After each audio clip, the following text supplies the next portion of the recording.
A higher defense spending target for NATO members is looking likely as the alliance prepares for its Big Bang summit later in June. NATO defense ministers are meeting in Brussels on Thursday ahead of a larger gathering on June 24 to 25 to discuss ramping up defense capabilities. Everything from bolstering air and missile defenses to long-range weapons and ground force numbers. But the specter of higher defense spending is likely to dominate Thursday's meeting. A defense target amounting to 5% of member nations' individual GDPs will happen, U.S. Defense Secretary Pete Hegseth said emphatically as he arrived for Thursday's meeting, echoing U.S. President Donald Trump's demand to lift the target of 2% currently required of member states.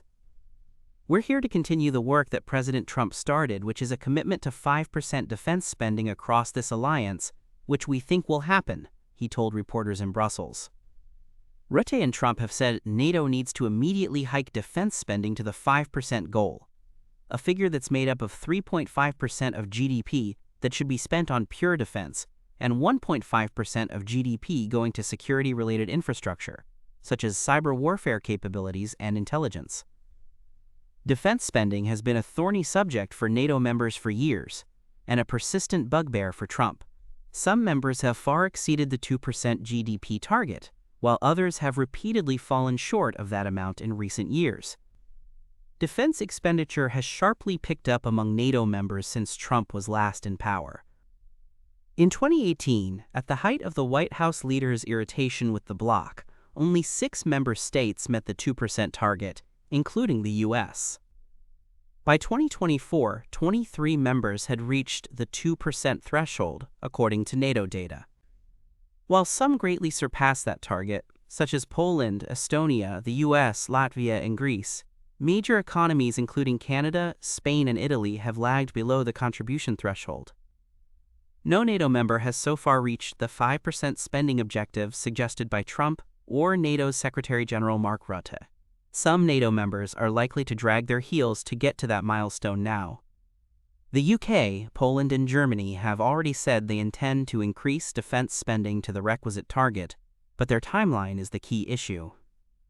The UK government said this week that it aimed to increase defense spending to 2.5% by 2027 and wants to increase that to 3% of GDP in the next parliament by 2034.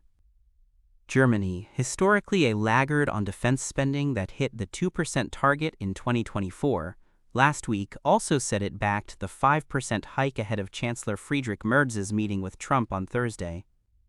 Spain and Italy, however, are seen as major holdouts against the 5% target after only committing to reach the 2% threshold in 2025. Canada, meanwhile, spent 1.3% of GDP on defense in 2024, NATO estimates suggest, even less than Italy, Portugal, or Montenegro. Whether they like it or not, military analysts say it's imperative that NATO members establish and maintain defense spending at 5% now.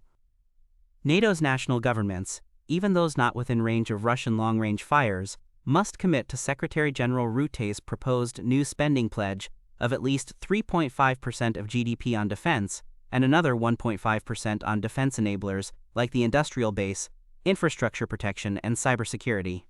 This includes the United States.